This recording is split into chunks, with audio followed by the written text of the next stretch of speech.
Monsieur Lucien Maltais, bonjour. Bonjour. Oui, bonjour. En fait, aujourd'hui, on va faire état de la situation. La situation change au milieu scolaire à Drummondville, comme partout en province, des nouveaux ajustements. Aujourd'hui, dans le fond, on accueille l'actualisation du plan de la rentrée déposé à la mi-juin par le ministre Roberge. Une actualisation pour laquelle quelques ajustements, dont le port du couvre-visage lors des déplacements dans les écoles, mais rien de majeur, rien qui change tous les travaux qu'on avait amorcés depuis la mi-juin pour s'organiser pour avoir une entrée scolaire 2020-2021 réussie. Donc, les professeurs, les enseignants, les milieux scolaires avaient déjà commencé au cours de l'été ces modifications-là. Avait déjà commencé, mais peut-être deux gros dossiers importants que nous avions. C'était l'organisation scolaire au secondaire, parce qu'on va avoir des classes fermées. Donc ça, c'était pas tout à fait complété, c'est beaucoup plus administratif. Mais il y avait aussi des ajustements avec les équipes enseignantes qui vont se poursuivre là, dans les prochaines semaines. Donc nos directions d'école vont faire le travail. Et peut-être des ajustements lorsqu'il y aura la rentrée avec les enseignants. Autre dossier aussi, c'était au niveau du transport scolaire. On passe avec une capacité beaucoup plus réduite au niveau du nombre d'élèves qu'on peut entrer dans les autobus scolaires.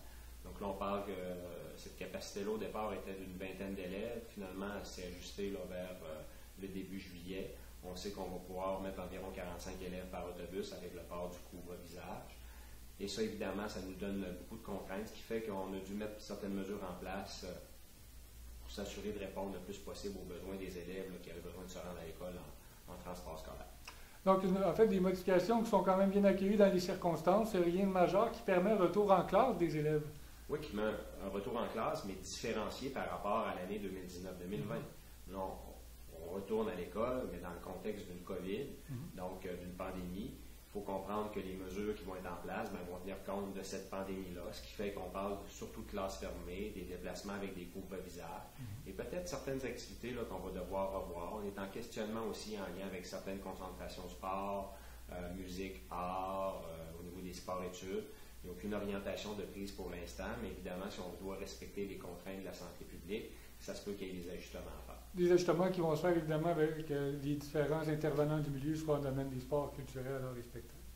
Oui, mais surtout aussi par les équipes écoles, donc les directions d'école avec leur personnel, pour être certain d'être capable de vraiment respecter les mesures qui nous sont imposées par la santé publique. Puis mesures pour lesquelles on n'a pas de négociation à faire, c'est que pour la santé des gens, de notre personnel et des élèves, on doit les appliquer.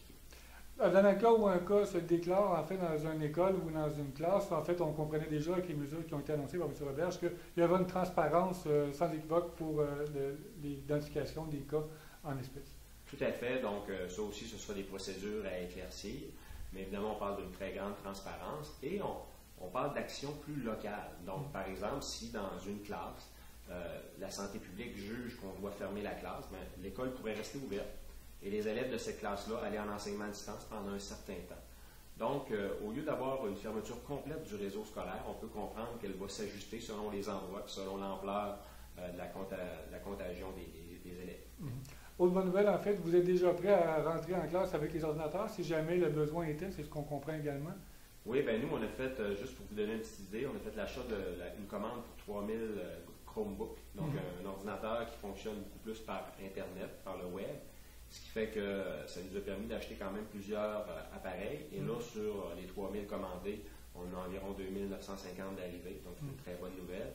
On a commandé beaucoup d'iPads, environ 750 iPads qui devraient arriver prochainement, d'autres ordinateurs aussi. Donc, on veut vraiment s'assurer que dans les écoles, il y a un matériel nécessaire pour les élèves qui ont des besoins au niveau des outils informatiques. Et même en secondaire 4 et 5, là, ça se peut que pour certains cours, puisqu'on doit avoir des classes fermées, que certains cours se fassent avec l'enseignement à distance, mais peut-être dans l'école, mais à l'aide d'un outil informatique et d'un cours en ligne, si on veut. Ce qui permet en même temps, à l'occasion de pierre de coups, de préparer l'étudiant à un monde qui est déjà une réalité, l'informatique. Tout à fait, exactement. Excellent. Donc, en terminant, on s'assure un retour en classe pour tous les élèves. C'est les professeurs. En fait, ce qu'on comprenait également, c'est que les élèves vont rester dans des groupes communs. Ils vont suivre leur groupe. Les enseignants vont être appelés à se déplacer d'une classe à l'autre, c'est ce qu'on comprenait. Tout à fait, mais on va comprendre que les enseignants ont toujours le 2 mètres de distanciation à respecter avec les élèves et lors des déplacements devront porter le couvre-visage. Certaines mesures aussi, le lavage des mains leur revient. S'il y a des changements de locaux, il y aura des mesures sanitaires à appliquer pour un autre groupe d'élèves qui arrivait dans un local, par exemple la bibliothèque.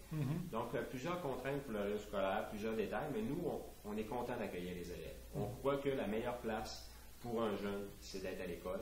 Et M. Arruda l'avait bien dit aujourd'hui, quand on regarde le coût-bénéfice pour les jeunes, malgré, sans dire qu'il ne peut rien arriver aux jeunes avec la COVID, mais au niveau de la santé, on voit que la santé publique sont beaucoup moins inquiètes sur les causes, ce que pourrait occasionner la COVID-19 chez les jeunes, mais ce qu'ils se disent qui serait vraiment grave, c'est de ne pas les envoyer à l'école, de les garder à la maison. Donc nous, on travaille dans ce sens-là, puis on y croit. On s'assure en fait d'une rentrée scolaire sécuritaire encore une fois ici. En fait, on va se souhaiter une bonne rentrée. On est rendu à cette étape-là quelques jours, quelques semaines, mais quelques jours, ni plus ni moins. Donc, évidemment, on fera un suivi ici à Drummondville sur la situation. Parfait. Merci bien.